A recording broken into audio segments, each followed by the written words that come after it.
Que a graça, a paz e o amor do nosso Deus seja sobre nós nessa manhã, nesse dia. Segundo domingo do Advento, primeiro domingo de dezembro. Tempo de ceia, tempo de culto. Que possamos, de fato, nesse segundo domingo, nos alegrar no Senhor.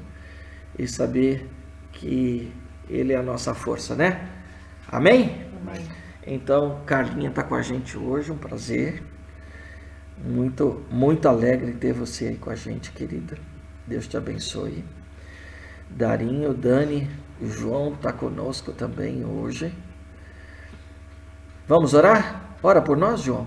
Opa, sim. Então vamos. Senhor Deus, muito obrigado, Pai, por essa manhã. Obrigado pela Tua presença que já se manifestou em nossos corações assim que a gente despertou. E mesmo não merecedores de tamanha bênção, o Senhor está conosco sempre. A Tua misericórdia é infinita. Muito obrigado, Senhor. Obrigado por esse momento também que nós podemos nos reunir em torno da Tua palavra. Pai, abençoa o coração, a mente, o espírito do pastor, que vai nos trazer essas instruções, essas reflexões em Teu nome, Pai. Amém. Seja assim com a vida dele, com a vida da família, do pastor, de cada um que está aqui, da nossa casa, da Tua casa, Senhor. Em nome de Jesus nós te pedimos, te agradecemos. Amém. Amém, Senhor. Amém. Então, nós estamos trabalhando o aumenta a nossa fé, né? Entendendo que cada um de nós temos uma medida de fé e é da vontade do Pai, então, que a nossa fé cresça cada vez mais, né? Então, que a graça do Senhor nos conduza. Então, nós estamos aumentando a nossa fé. E, entretanto, a parte 1 já foi ministrada semana passada e a gente está ministrando hoje, então, a segunda parte, né? E encerrando esse tempo de férias aí pra gente também, né? E também nós é filho do papai, né? Vamos descansar, né, João? Né, Darinho? Darinho já tá de férias lá. Então, nós estamos trabalhando o tema de aumentando a nossa fé. Vocês estão vendo aí na tela a parte 1, mas a parte 1 nós já começamos a ministrar semana passada. E essa semana nós estamos trabalhando a continuação. O que a gente viu semana passada? Vimos as 3 chaves importantes para que, então, busquemos esse aumento da fé, uma compreensão de humildade, trabalhamos um pouquinho sobre isso. Entendemos também que a fé, ela torna possível o impossível. Então, quando os nossos olhos, eles se tornam limitados, ou onde a nossa vida alcança, aí não é fé. A fé vai para além do que a gente pode enxergar. E trabalhamos que esse impossível só vai se tornar possível por conta do que Deus vai realizar, né? É Deus quem realiza o impossível. Este além das nossas forças, além das nossas possibilidades, é Deus quem vai proporcionar para nós, né? Então não adianta a gente querer, não adianta a gente tentar persuadir que o impossível é só papai que vai fazer. E louvado seja Deus por isso. Porque mostra exatamente a nossa condição limitada, né? E nossa total dependência dele. Eu trabalhei um pouquinho do que o nosso querido Reinhard Hartler trabalha sobre fé. Então nós vimos que o Reinhard, ele trabalha uma expressão que é uma expressão de escada da fé. Ele compreende a fé basicamente como algo que precisa crescer em nós, né? E a gente vai trabalhar os 4 degraus que ele aborda, né, no livro Fé. E nós trabalhamos semana passada o reconheça a sua incapacidade, que tem um pouco a ver com a questão da nossa humildade, no sentido de reconhecer, né, que é o Senhor quem vai realizar, né? A gente trabalhou alguns textos, a gente leu 2 aos Coríntios, capítulo 12, verso 10. Entendemos que a fé, ela opera no mundo, no mundo das impossibilidades, né? A gente fez menção do George Miller, né? Que diz que a fé não opera no mundo ou no nível das possibilidades, mas das impossibilidades, né? Aquilo que é impossível, né? Então, falamos também que não há glória no poder do homem, né? Deus, ele recebe a glória quando você pensa que é fraco, então aí o Senhor opera, porque vem para ele, né? Todas as vezes que a gente pensa, né? Eu nunca vou poder ser um líder de célula, eu nunca vou conseguir ser um pastor, eu nunca conseguirei ser um missionário. Esse reconhecimento da incapacidade vai nos levar a um nível no qual o Senhor vai acrescentar nas nossas vidas aquilo que nós não somos capazes, porque se afinal de contas nós somos capazes, eu mencionei, né, algumas pessoas que diziam para mim, ó, Edu, eu não vou na igreja porque eu fumo. O dia que eu parar de fumar, aí eu vou para a igreja. Mas o dia que você for capaz, é aí que você não precisa mesmo, né? Porque afinal de contas, se você é capaz de parar de fumar sem a ajuda de Deus, então você vai se tornar capaz de outras coisas. E interessante que depois que você entra para a igreja, para uma comunidade de fé, com esse nível de mentalidade, então você vai continuar se achando capaz e todo mundo é incapaz lá dentro. E quando as pessoas que sabem que são incapazes mesmo, só se tornarão capazes pelo poder do Senhor, então você vai chamar todo mundo de doido. Vai dizer que todo mundo é fanático lá dentro, e aí já viu, né?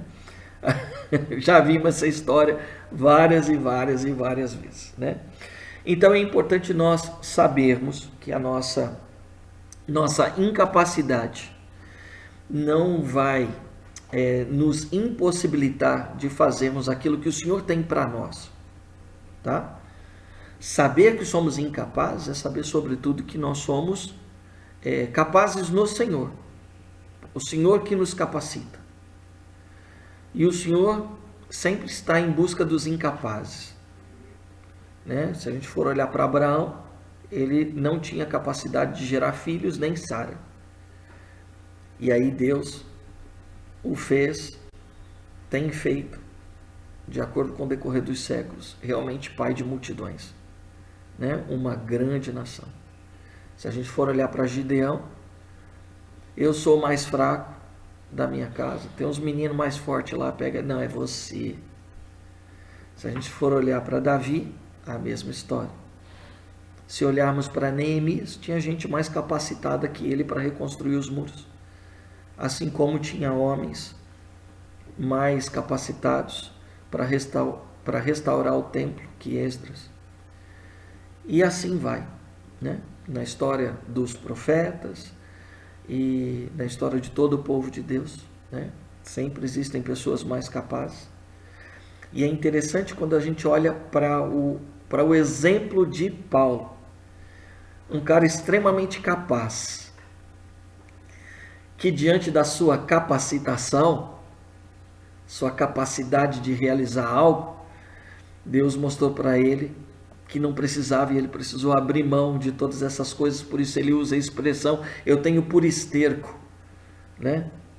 Todas as coisas que sou judeu de judeu, fui criado com um dos maiores instrutores da lei, e ele começa a dizer um monte de coisas, mas ele fala, essas coisas são coisas completamente descartáveis diante daquele que me chamou e me capacita para a sua obra, porque a obra realmente é dele.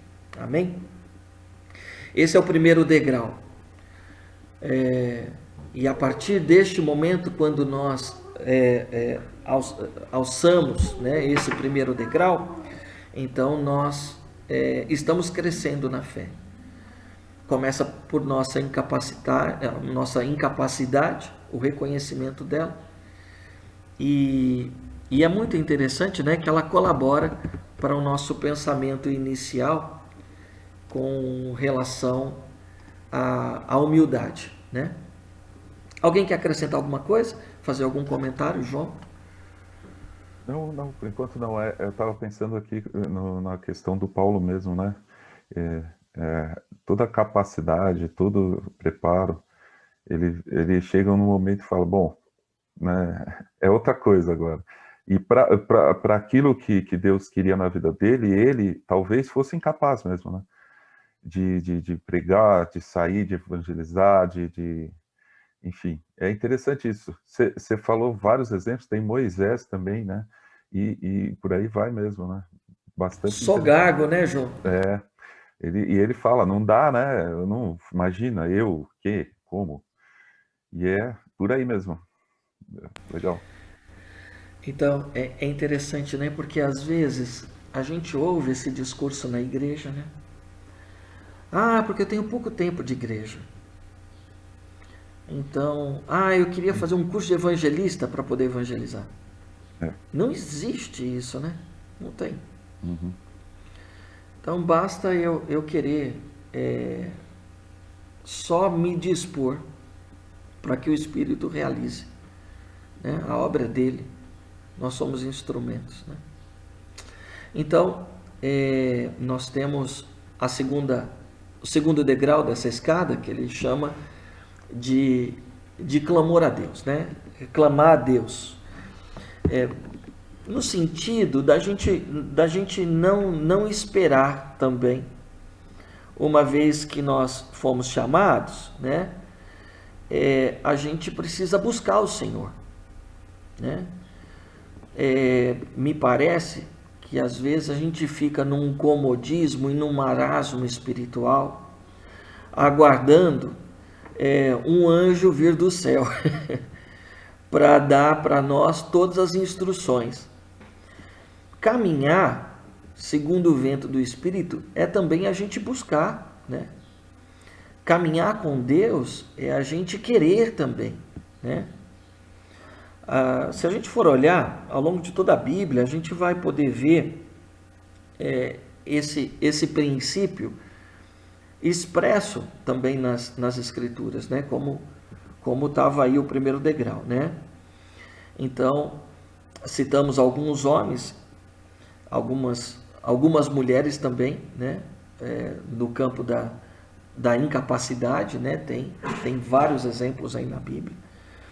E assim como também tem de homens e mulheres que clamaram, que buscaram. Alguns lutaram, né? Jacó lutou. Vamos dar uma olhada um pouquinho melhor nesse texto. É interessante que para acontecer o sobrenatural, vamos chamar assim de sobrenatural, né? As pessoas, elas precisaram exercer uma lição de desprendimento e ir em direção a Deus, né? E Jacó, a gente que trabalha o encontro com Deus, né? A gente tem a nossa expressão, né? E a gente abre o encontro com Deus com o exemplo de Jacó, né? O exemplo lá do Peniel. E eu particularmente eu amo muito essa história também, né? Ela é muito significativa para nós, né? Jacó, ele lutou com Deus, né? E durante toda a noite, até que então o anjo do Senhor pudesse abençoá-lo, né? Nessa expressão, algumas pessoas que têm alguém entrou aí? Não, eu quero o áudio, só para dizer que para mim também é muito significativo. Você fez, Carlinho, um encontro com Deus com a gente? Tá de brincadeira, né? Não, Carlinho, é porque eu não ministro para as meninas, a minha memória fica fraquinha. Entendi, ministração. Não, mas expressão do eu não saio daqui enquanto não me abençoar. E aí Deus, eu fico imaginando como é que alguém luta com Deus, né? Essa é uma coisa que algumas pessoas dizem que esta é uma cristofania, né? Tem essa expressão. A teofania é quando há uma presença de Deus, né? Então, a teofania que a gente vê é de Moisés, lá na sarça ardente, e tantas outras, né? Mas nós temos também a cristofania. Mas isso é mais de nós cristãos do que presente na Bíblia. Por mais que a gente já viu, inclusive lá na Nova Aliança, quando a gente fez o estudo da Nova Aliança, dizendo que Jesus estava presente no Antigo Testamento como sombra, né? Então, alguns tendem a compreender essas teofanias, principalmente na aparição de um anjo, que está no Antigo Testamento. Alguns cristãos acreditam que é Jesus. Eu tenho um pouco de dificuldade de acreditar nessa questão. Entretanto, isso não abala a minha fé, nem tampouco desmerece de quem acredita, né? Mas eu fico imaginando, né, nessa luta, como ele prevaleceu. Ele não prevaleceu pela força, porque se a gente for entender que Deus é soberano, é todo-poderoso, ninguém prevalece, né? Entretanto, eu já percebo uma sinalização de graça ali, né? Porque na expressão, até mesmo do Peniel, né? Viu o Senhor face a face, é manifestação da misericórdia de Deus, porque ninguém pode ver a face de Deus, né? Então, prevalecer, eu percebo que é muito mais nesse sentido. Mas é muito interessante esse prevalecer a partir de uma expressão de persistência dele. Peniel significa o lugar das lutas e de nós colocarmos diante de Deus cada uma das nossas lutas. A gente sabe que Jacó está muito preocupado que Esaú está vindo no seu encalço. E ele então deixa as esposas, deixa os filhos, deixa os bens, os empregados, atravessa o rio e vai para o lugar chamado Peniel. E ali fica só ele e Deus. Diante das nossas lutas diárias, no final das contas, as orientações para que possamos vencer cada uma delas é só entre nós e Deus. Ninguém tem nada com isso. Não existe nenhum tipo de ajuda humana que possa ser suficiente para nós. Porque nós somos incapazes diante de muitas coisas, inclusive das questões que, nesse caso, envolvem a família, né? E ali ele diz assim: Senhor, eu não vou sair daqui até que o Senhor me abençoe.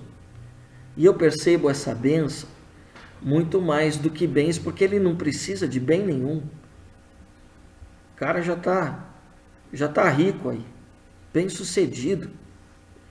E bem sucedido em todos os níveis da vida, que muitas vezes a gente passa a vida toda correndo atrás, ele alcançou. Então, que bênção é essa que ele está buscando? Ele está buscando discernimento. Ele está buscando entender que sem Deus, sem a orientação de Deus, ele não vai conseguir lidar com o irmão. Ele não vai entrar numa guerra com o irmão. Eu acredito que isso já está muito claro no coração dele. Eu não vou guerrear. Afinal de contas, é meu irmão. Ele pode estar errado, eu posso estar certo. Ou ele pode estar certo e eu posso estar errado, sei lá. Mas é importante a gente entender que com o irmão não se entra em guerra. E às vezes, irmãos, hoje somos todos irmãos, né? Temos a família, que é a família de sangue, e temos a família do sangue de Cristo também. Então, como que nós vamos encontrar a estratégia? É no Senhor. Como nós vamos viver bem? É no Senhor. E aí, eu quero orientação para isso. E a orientação que Deus deu foi mostrar a fragilidade dele.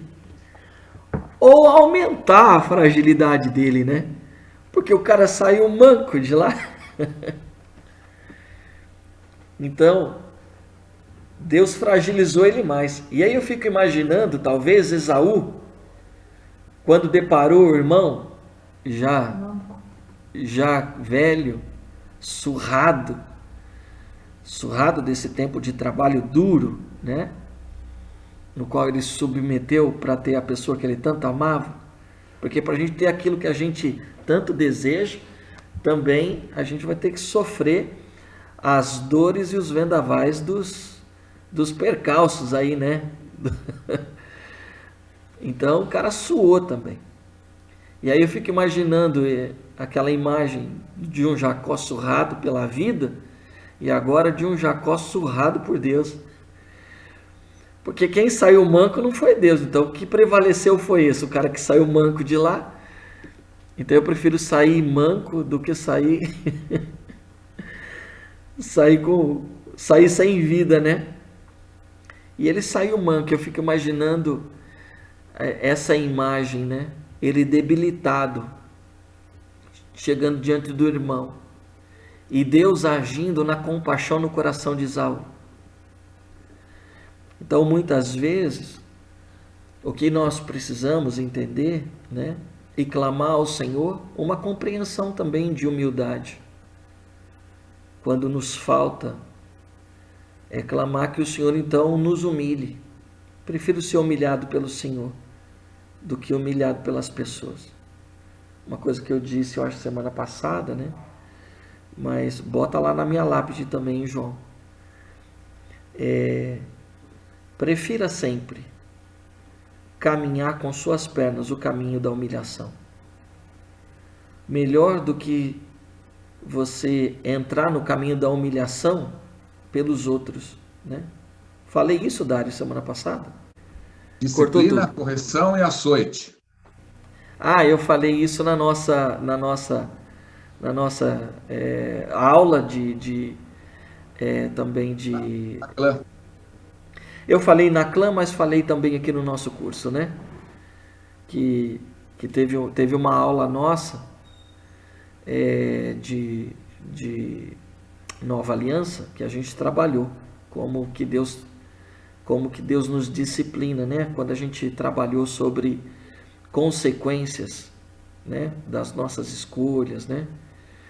Aí prefira sempre caminhar o caminho da humilhação com as suas pernas do que a humilhação quando os outros nos humilham, né? Quando os outros nos colocam lá, né?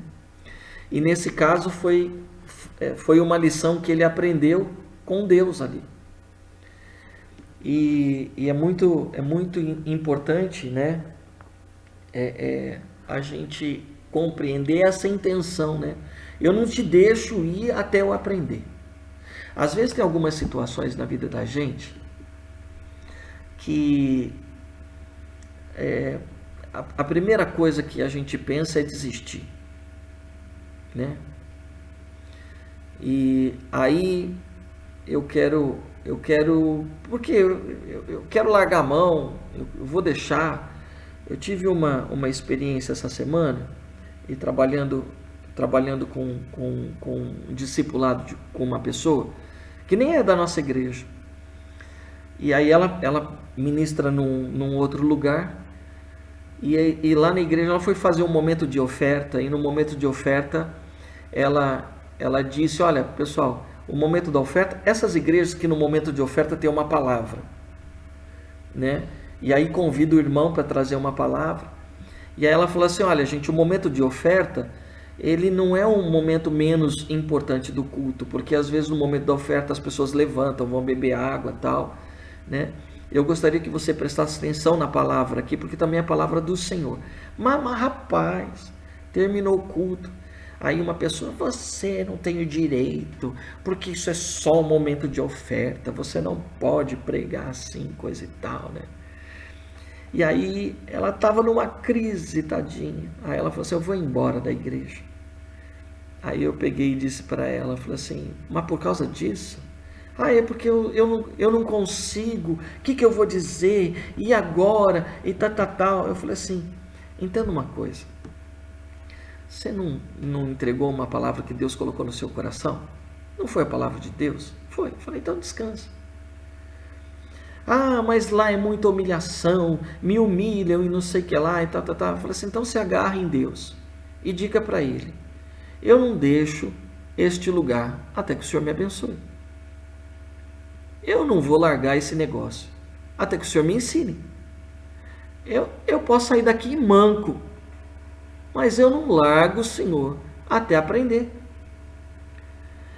Então eu vejo também essa intenção, né, de Deus, né? Eu gosto dessa imagem, né? Então Jacó brigando com Deus, como se a gente pudesse tirar um braço de ferro com o pai. Talvez muito mais numa expressão de insistência e persistência no mesmo assunto, até que eu entenda, até que eu compreenda, até que o Senhor me mostre, até que tudo se encaixe, né? Do que qualquer outra expressão. Então, clame, busque, vá atrás, não desista. Expressão de fé, ela tem que ser compreendida também como uma busca incessante da nossa parte. Uma outra expressão que a gente tem de que isso é de fato uma verdade, quem lembra dessa história aqui? Que história é essa daí? Essa imagem, alguém consegue? É o filho pródigo esse aí? Eita, menino! Então me dá um briefing do filho pródigo, João. Briefing? De acordo com o que a gente conhece aí do filho pródigo. Você diz um resumo geral? Geralzão aí dessa história. Ok. O que a gente sabe, né? O filho mais novo, né? Ele pede a herança para sair e aplicar o dinheiro em fundo perdido. Aí ele desaplica tudo, cai na Rua da Amargura. Na Rua da Amargura, e aí ele se arrepende, né, e resolve pedir perdão e trabalhar e voltar assim, menos do que o zero que ele tinha até, né, abaixo do zero. Né, voltar para o zero seria até bom. Ele aceita aquilo lá, ele retorna. E aí, quando ensaia o pedido de perdão várias vezes, quando chega longe, assim, o pai vem até ele e recebe e perdoa e assim por diante, né? Aí tem faz uma festa e tudo mais, coloca ele no lugar onde o pai gostaria que ele sempre estivesse, né? E aí, no final, uma coisa também que me chama muita atenção é o outro filho, o filho mais velho, né? Então tem essa postura muito importante ali, que fala, poxa, eu tô aqui, né? Eu frequento a igreja desde que eu nasci e isso não me acontece. Agora vem um cara do nada aí, todo estrupiado, e você recebe ele aí, né?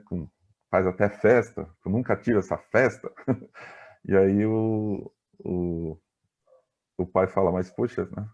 Você sempre me teve, né? A gente sempre esteve junto, né? E esse aqui não, né? Esse aqui tá voltando agora. Então, é mais ou menos isso aí. Aproveitando esse lance, eu acho que o prevalecer, concordo plenamente, eu vejo que o Jacó, ele prevaleceu na presença de Deus, né? E às vezes é uma guerra, ou por muita dificuldade que a gente passa, que a gente tem a vontade de sair da presença de Deus, ou até pelo outro momento, quando a gente tem tudo. Também, às vezes, é uma guerra de prevalecer na presença de Deus, né? Ou quando está muito ruim, ou quando está muito bom, parece que é uma guerra mesmo. Uhum. Eu prevaleço na presença de Deus. Bom, mas voltando para o filho ali, né? É mais ou menos isso, né? Acho que o resumão, né, da história. Se a gente está falando desse degrau do clame ao Senhor, né, vá atrás de Deus, busque ao Senhor. Tem um texto de Tiago, Darinho, se você achar aí, pode ler para a gente, que é Tiago 4:8. Tem a ver com o que a gente está dizendo, tanto como prevalecer, quanto esse insight que o filho teve. No momento em que ele está perdido, comendo o que sobra da lavagem dos porcos, né? Ele então fala: o que eu estou fazendo aqui? Os trabalhadores do meu pai têm o que comer e eu estou aqui? Então irei ter com meu pai e lhe direi. Interessante, porque lá no verso de número 20, diz que então, levantando-se, foi para o seu pai.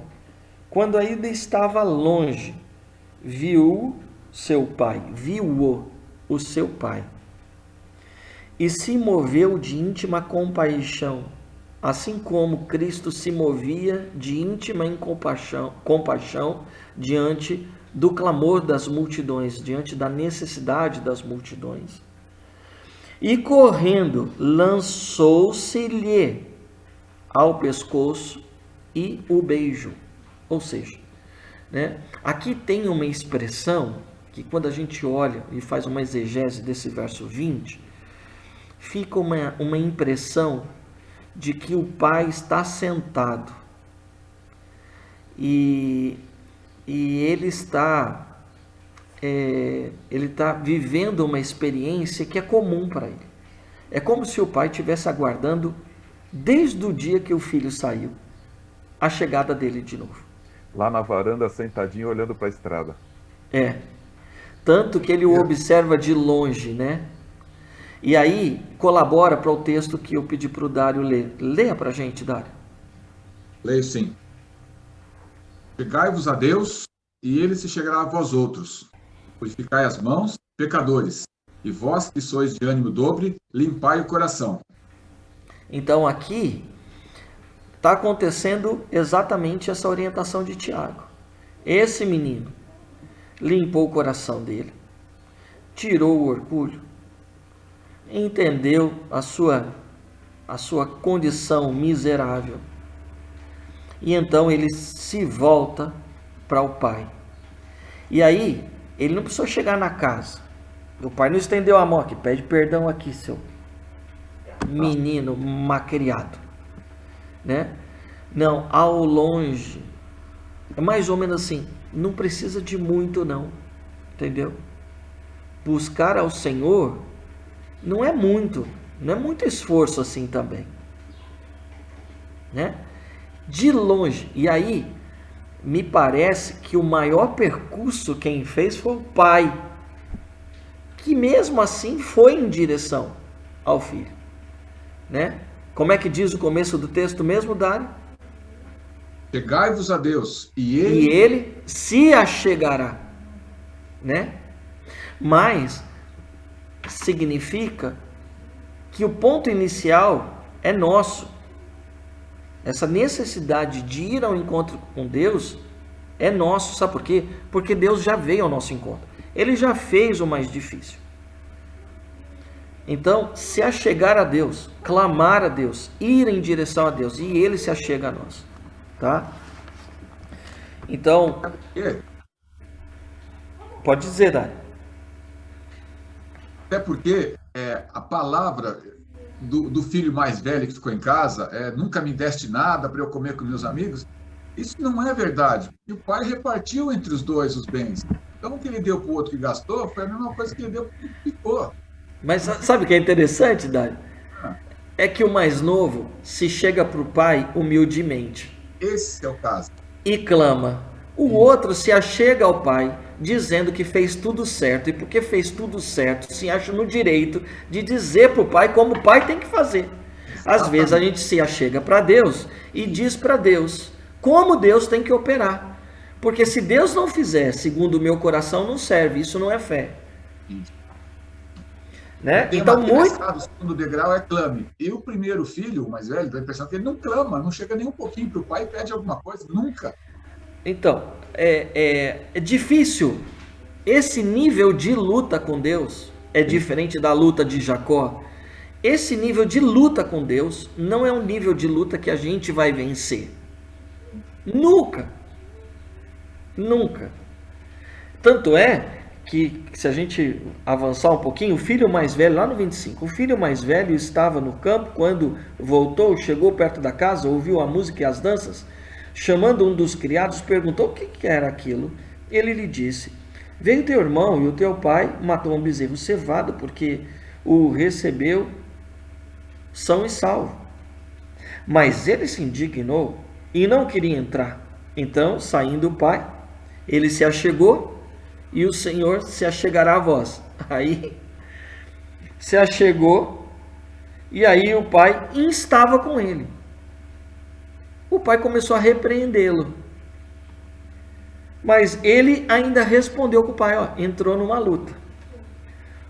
Olha, essa expressão é legal, né? Mas olha bem, ó. É uma carteirada no pai, né? Olha, eu sirvo-te há tantos anos, sem nunca transgredir os teus mandamentos, e nunca me deste um bode. O cara, eu falo, né? O cara tá de bode aqui, né?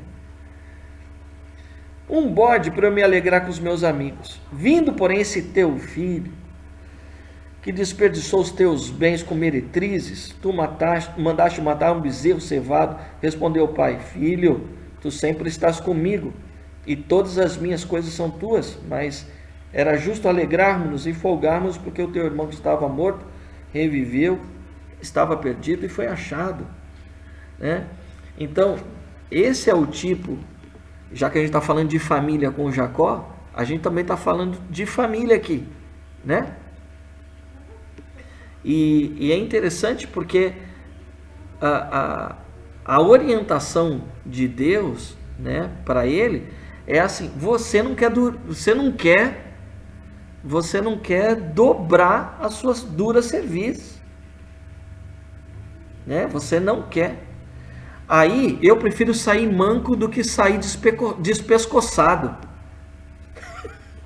Porque a palavra diz que Deus quebrará as duras cerviz. E esse nível de luta com Deus não vai rolar, tá? A primeira, se achegue a Deus e Ele se achegará a vós. Ele vai grudar no teu pescoço, vai te beijar. Agora, a outra, se chegar a Deus para cobrar de Deus, se chegar a Deus para pedir justiça própria, isso é egoísmo. Os olhos estão naturais aqui. Ele nem sabia se o pai tinha dinheiro ou não, porque o pai tinha dado a herança para ele. Pelos olhos da fé, ele fala assim: irei com meu pai. E lá os empregados do meu pai têm de comer, têm de beber. Isso é fé. Aqui, desculpa. Vai lá, João. Minha conexão deu uma travada aqui, mas eu só ia comentar uma coisa rapidinha, um insight aqui, uma metanoiazinha. Uma coisa é clamar ao Senhor, outra coisa é reclamar. Boa, João. É isso aí. É isso aí. E aí eu fico pensando, né, nesse verso de Tiago, nessa orientação de Deus, Deus dizendo: eu estou aqui, eu não vou me mover na tua direção, porque o que na verdade eu quero é que você corra para mim, é que você venha a mim, não pelo que eu posso te dar, mas por aquilo que eu sou, porque você reconhece que em mim há refúgio, em mim há abrigo. Eu amo, eu quero ver você perto de mim, mas eu preciso ver fome no seu coração. Eu preciso ver verdade no seu coração. Eu preciso ver fé no seu coração. E aí, se a gente se achega a Deus, se a gente corre ao encontro dele, a gente está respondendo muita coisa para ele, né? Essa história toda está em Lucas capítulo 15, versos de 11 a 32. Amém? Tem um outro exemplo que eu acho que é muito bacana passar para vocês. dessa moça. Lembra dessa mocinha? Quem é ela? Do fluxo de sangue. É isso aí. A mulher do fluxo de sangue. Rompe com todas as barreiras, rompe com toda a religiosidade. Ela não podia estar lá, ela não podia estar esbarrando em ninguém. Ela esbarrou em um monte de gente e não aconteceu nada com ela. Mas no momento em que ela toca na orla das vestes, e eu gosto da Bereshit Hadashah, né, o Novo Testamento numa versão judaica, quando ela toca na orla, lá está escrito Tzit Zit de Jesus. O Tzit Zit, no manto de oração, no Talit Gadol, então você tem a terceira oração do Shema Israel. A terceira oração é a oração do Tzit Zit. O Tzit Zit, são as franjas, né, que se prendia nas orlas das vestes, tanto na parte de trás quanto na parte da frente. Ela era a representação das mitvot. O Tzit Zit era a representação de que aquele judeu guardava, ele era um judeu e ele guardava as leis, né? Algumas interpretações do judaísmo diz que aquele que tem o Tzit Zit, ele cumpre as mitvot, né?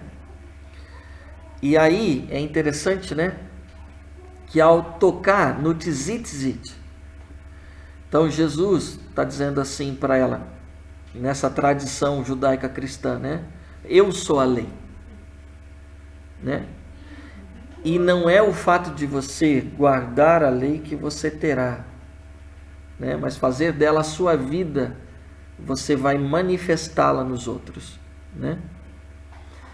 E aí ela para romper com as barreiras, então ela toca num punhado de gente e não tem nada, mas quando ela toca em Jesus, dele sai poder, dele sai virtude. Alguém me tocou de maneira diferente, de um jeito diferente, né? E uma mulher também que se achega, né? E aqui está um grande exemplo do que Deus faz, né? Deus quer que a gente se achegue a Ele primeiramente para que Ele então venha a nós e nos dê aquilo que precisamos, não que a gente quer, aquilo que necessitamos, porque tudo que Deus nos dá precisa reverter em glórias para Ele. Deus não nos dá nada para que a gente possa se satisfazer tão somente. Deus vai nos dar algo que o seu nome será exaltado, para que outras pessoas também vivam e desfrutem do que Ele é e do que Ele pode realizar. E não é para nossa glória, né? Nunca. Nunca. Deus nos ama demais. Demais. Ele sempre responde a um coração sincero. E Ele nunca responde a um coração dividido. As bênçãos do Senhor vêm diante da sinceridade, da verdade. O Senhor quer ver o nosso coração sempre à procura dEle. É um desejo do Pai. Se a gente está faminto da presença dEle, se desejamos de todo o nosso coração, então vem sobre nós. É derramado. Por que Deus age assim? Porque Ele quer ver seus filhos vivendo como filhos determinados, encorajados, cientes do que Ele é, conscientes de quem Ele é. Eu entendo que Deus deseja que as pessoas estejam despertadas, não dispersadas. Às vezes nós somos cristãos dispersos. E um cristão desperto ou despertado, né? Esse cristão é um cristão que conhece, que tem a vida clara diante dos seus olhos, né? Ser faminto diante de Deus, estar faminto dele, é sobretudo também certeza de que seremos supridos nessa fome, nessa sede dele. Por isso a gente tem que fazer uma oração diária, cotidiana, Senhor, me dá fome e sede de ti. Senhor, me dá fome e sede de ti. Porque Deus sempre responde a corações famintos. Amém? Fala, Dário. Não, eu ia dizer dessa mulher, né, que ela tinha há um tempão já usado os seus recursos em procura de cura e não havia conseguido. E ela não chegou em Jesus por acaso. Ela ouviu falar de Jesus. Então, aí ela se achegou, ela se aproximou, se avizinhou de Jesus pela fé. Eu posso ouvir falar de várias coisas, mas não dou o meu primeiro passo, não rompo com nada, fico acomodado, como o filho mais velho ficou também, da mesma forma. Não, mas ela foi. Então, ela teve fé também para chegar a esse ponto de romper com várias barreiras da época. É isso aí. Ela rompe com as tradições, ela rompe com o legalismo, ela rompe com a dificuldade que está presente ali naquele exato momento, né? Não desiste, né? E certamente, pelo tempo de doença que ela tinha, ela era uma mulher conhecida como doente.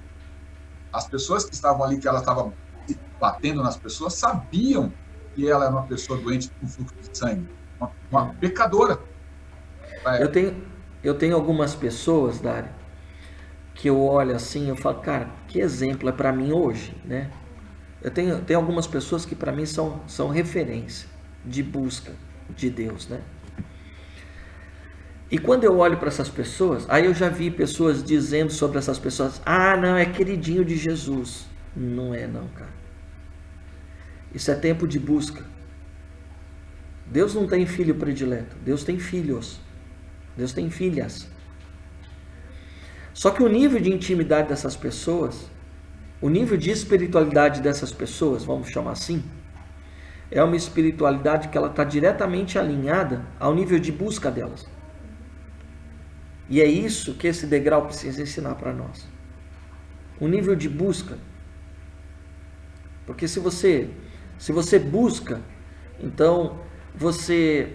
E aqui eu não estou dizendo buscar para receber algo. Tá? Percebe que todos que receberam, eles receberam algo que agora, para Deus, reverteu. Tá? Teve algo que voltou para o Senhor. Mas é um nível de busca que vai levar a gente para um terceiro degrau, que ele trabalha aqui com a gente, que é um degrau da gente descobrir o plano de Deus para a nossa vida. Né? E aí, descobrir o plano de Deus é muito importante para que a gente comece a agir agora de acordo com a vontade de Deus. Né? Então isso significa que nós precisamos abandonar os nossos caminhos, abandonar os nossos planos, porque os nossos caminhos, os nossos planos, muitas vezes eles vão na contramão do que Deus quer para a gente, né? Nos impede de viver aquilo que Deus quer que a gente viva. Nos impede de viver experiências de fé.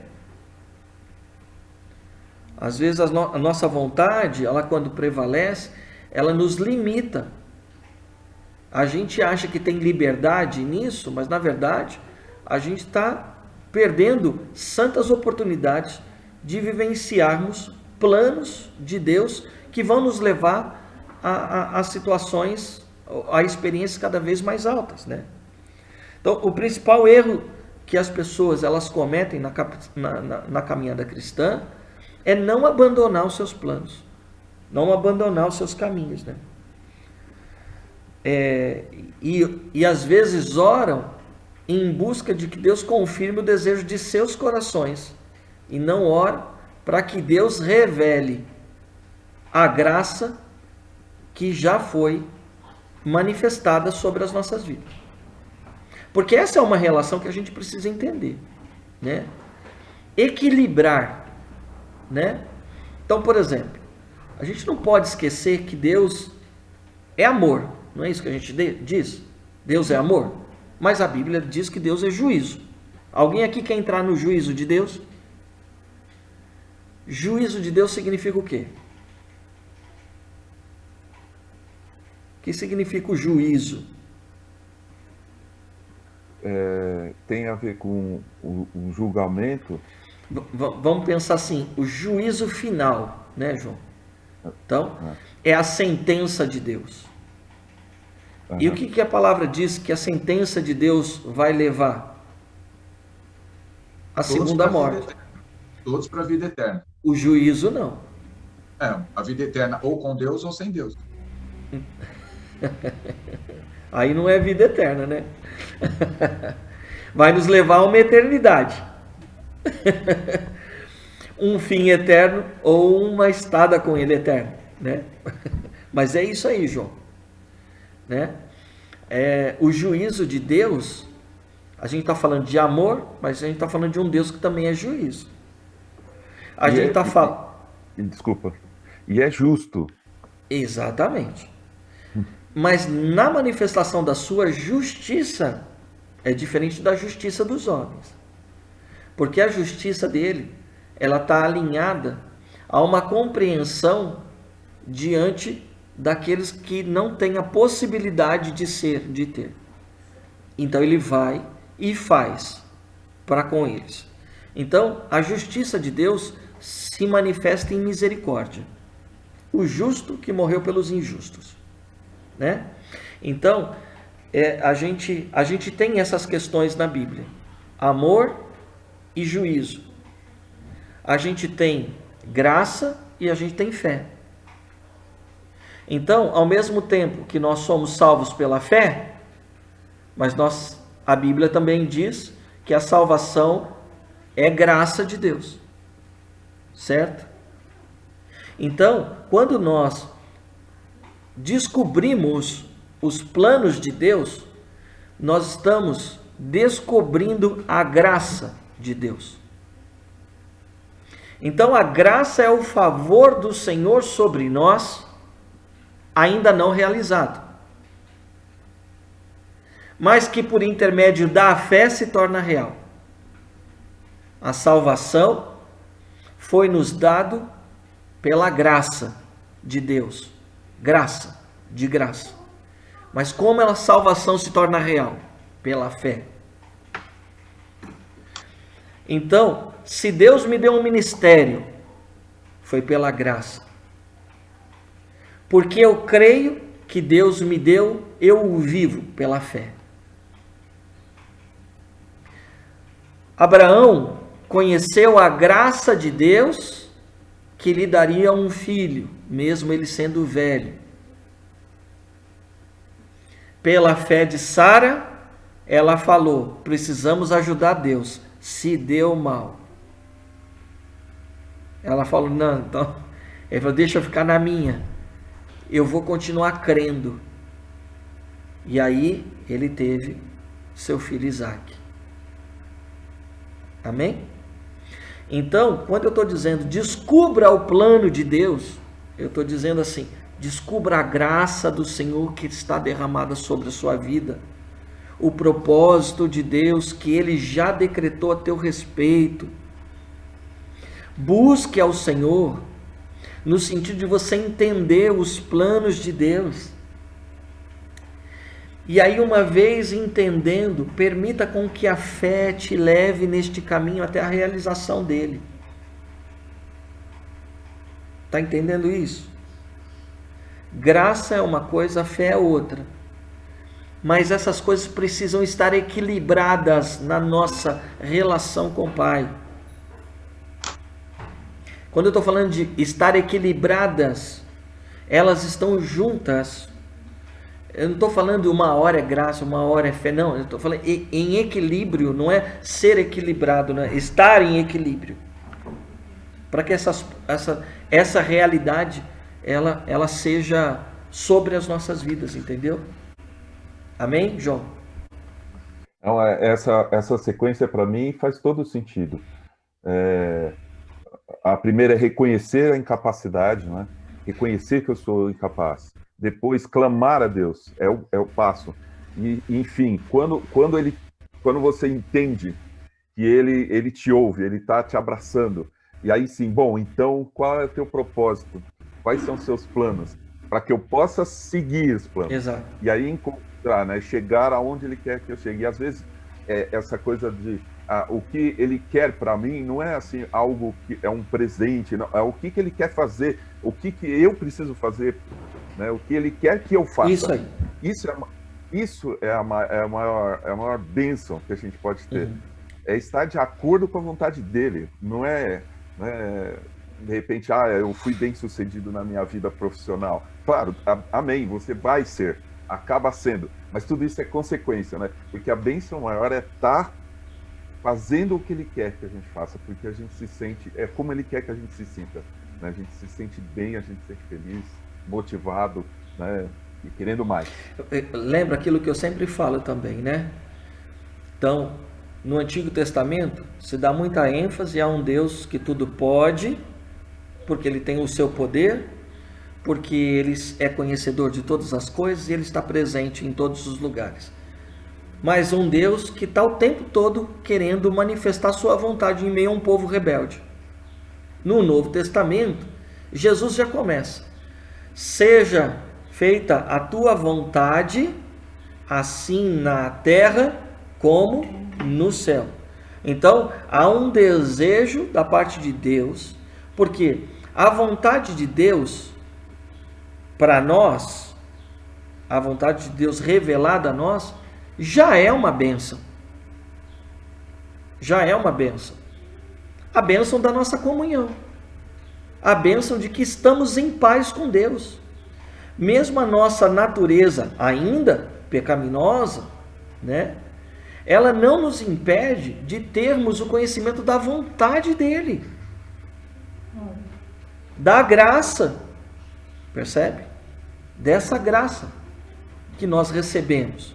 E agora essa graça, ela é manifesta, se torna real na minha vida por intermédio da fé. Então, é uma necessidade do Pai, né, que a gente, então, conheça os seus planos, que a gente tenha a revelação da sua palavra, que a gente viva pela revelação dos seus princípios celestiais. É exatamente esse plano de Deus que precisa ser revelado a nós em todo o tempo, para todas as coisas, né? Então, lutamos, às vezes, nós perdemos tempo, perdemos energia, tentando fazer com que a fé opere naquilo que a gente sonha. E isso é ter esperança. Isso não é ter fé. É esperar para que algo aconteça que Deus não falou. Não vai acontecer. Ou pode até acontecer, mas você vai sofrer consequências por isso, porque não é plano de Deus. Quando é plano de Deus, tudo flui, né? E o Senhor é meu pastor e nada me faltará, inclusive dificuldades. Porque as dificuldades também fazem parte do plano de Deus. Isso é uma heresia. É para você que é triunfalista, né? Eu não sei onde está escrito isso na Bíblia, né? Que tudo vai dar certo. O Senhor é meu pastor e nada me faltará. Inclusive as dificuldades, porque eu sei que é em meio às dificuldades que Ele vai me aumentar a fé, em meio às dificuldades que Ele vai me fazer crescer, em meio às dificuldades que Ele vai revelar o seu amor, a sua graça para comigo. Fala aí, João. E é onde eu vou dar valor.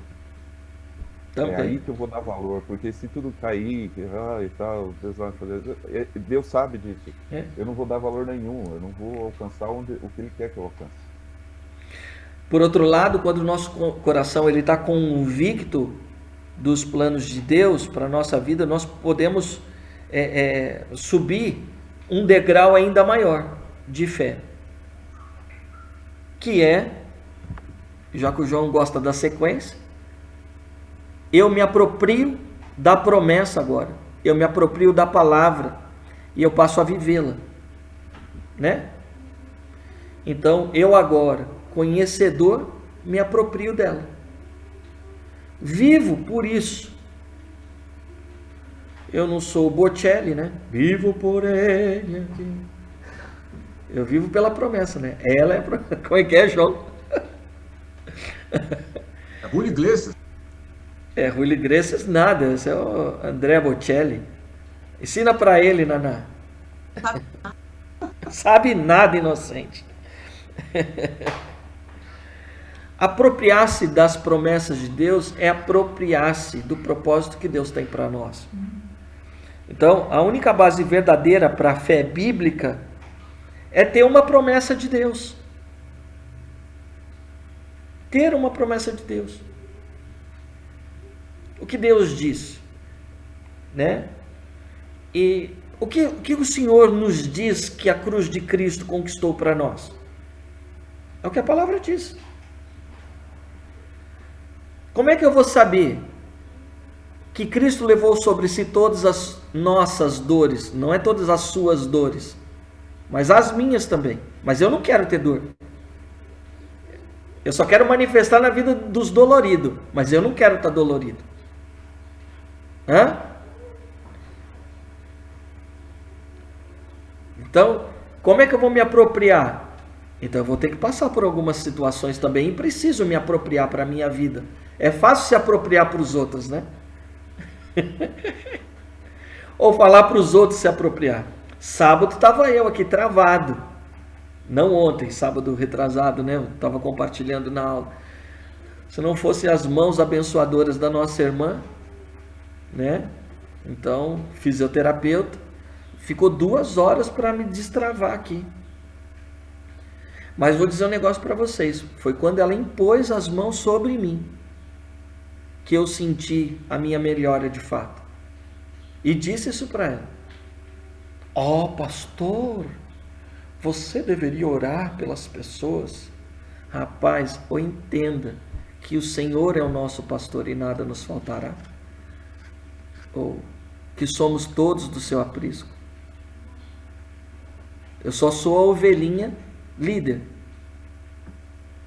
Eu sou a ovelhinha líder só. Mas eu também sou ovelha. É a que mais grita do rebanho ali, para todo mundo se ver. Já viu isso? É importante a gente conhecer rebanho. Eu fiz um estudo sobre rebanho, rapaz. Olha, Jesus conhecia bem esse negócio. Ele era carpinteiro, mas qual que é a parábola de carpintaria que Jesus usa?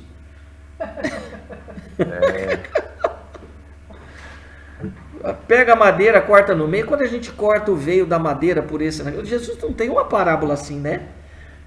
Porque não importa a experiência dele. Ele quer fazer com que você entenda. Então é a tua experiência que ele usa. Chupa essa manga, varão. Pega essa chave aí. Show? Então, você não pode ter uma fé que move montanhas, que traz a vitória de Deus para a tua vida, se você não tiver a promessa de Deus. Por quê? Se ele falar para você, eu estou te fazendo para mover montanhas. Pedro, tu serás pescador de homens. E para onde esse miserável volta depois da morte de Jesus? O lago. O que você está fazendo aí, rapaz? Você não entendeu nada, não se apropriou disso. Né? Então o que adianta a gente ter... eu tenho uma palavra de Deus. O que adianta se você não se apropria dela? Não é mesmo? Por que você está buscando a Deus?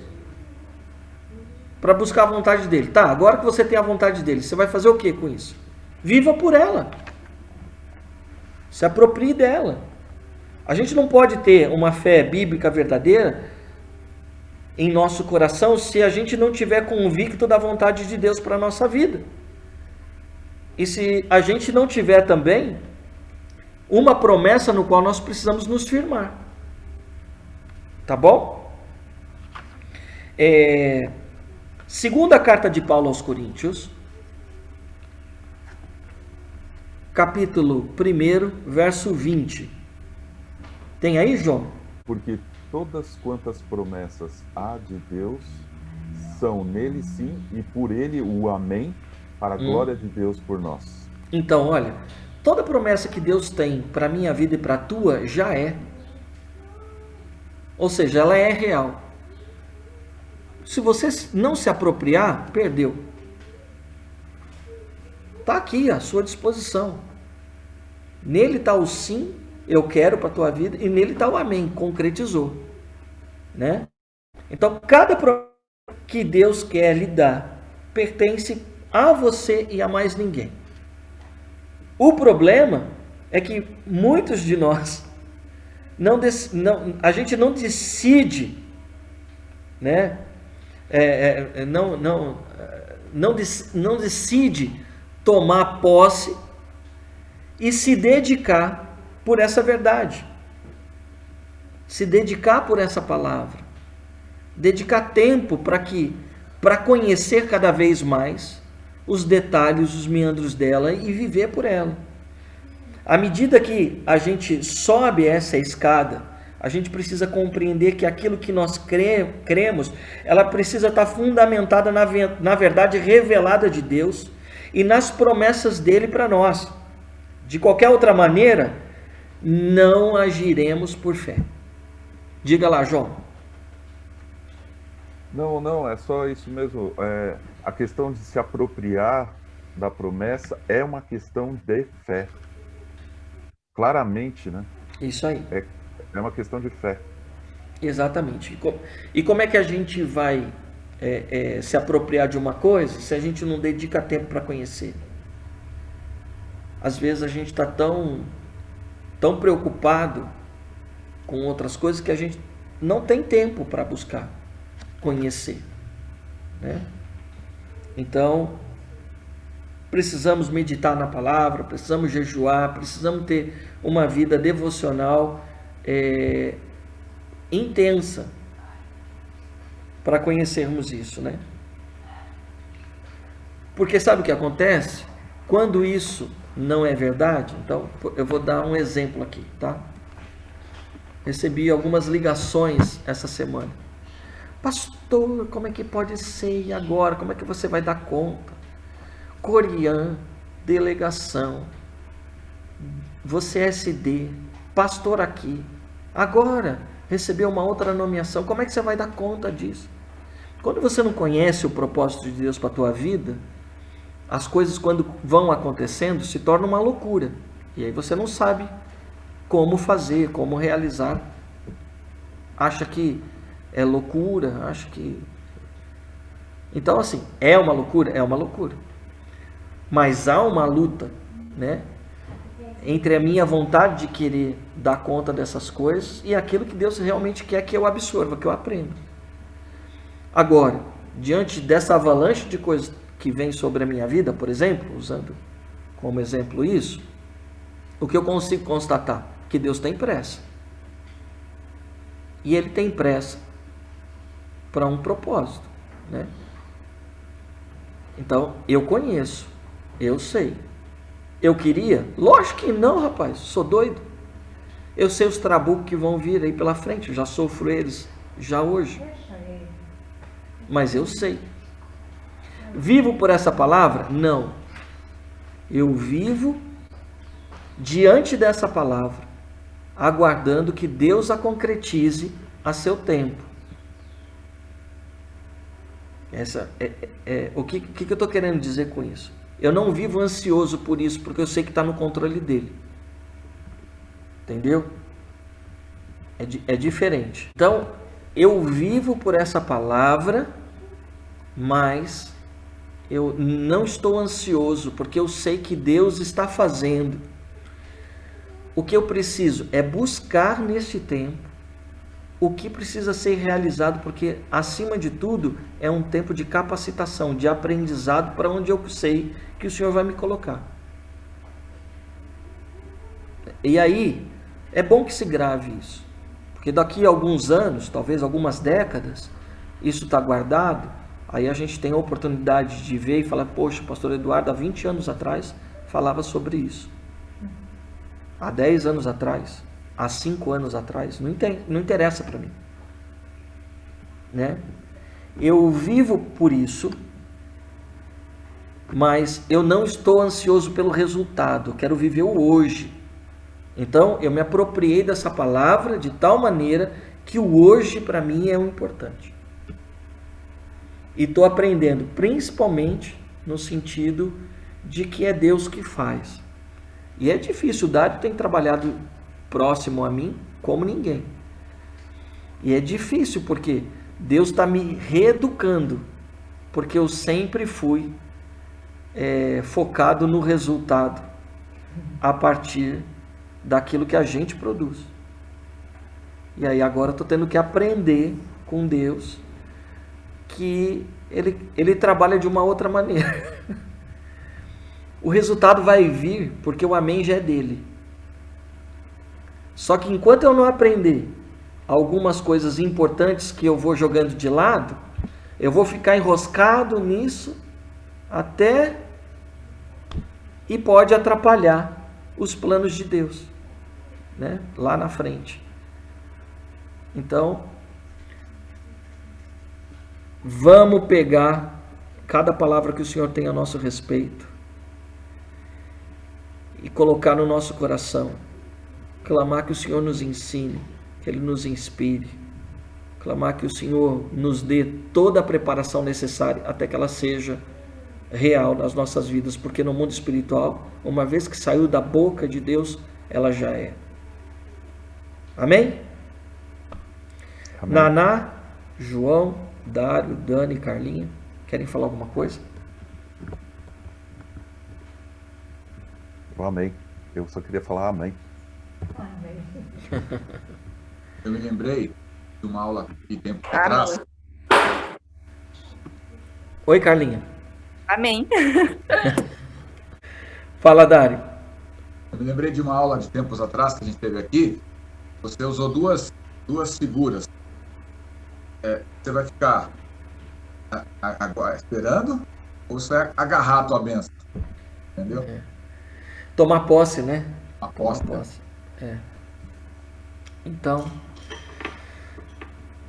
que Deus abençoe, nos guarde, nos dê um tempo de descanso aí, curtam a família,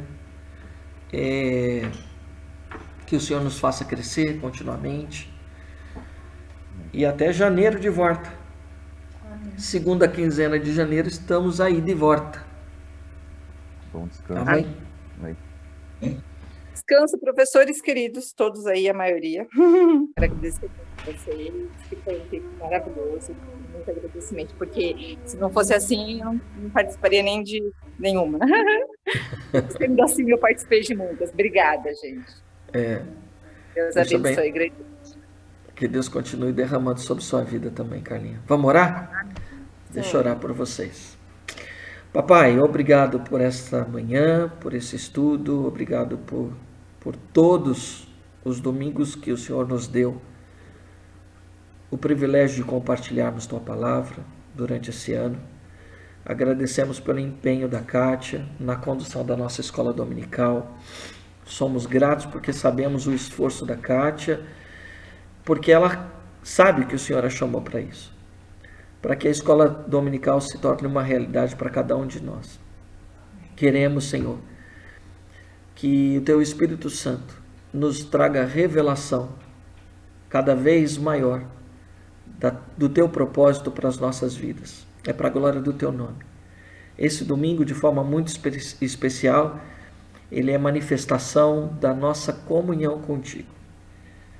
E nós queremos, Senhor, celebrar no nosso culto, seja presencial, seja em nossos lares, esse tempo de ceia, que nos traz à memória essa graça de Jesus Cristo que nos alcançou para a salvação e para a vida eterna. Que o Teu amor nos conduza, que o Senhor nos dê um tempo de descanso e que todas as coisas, Senhor, venham glorificar o Teu nome através das nossas vidas. Assim nós oramos. Em nome de Jesus, nosso Senhor. Amém, Senhor. Amém. Amém. Amém. Amém. Deus abençoe vocês.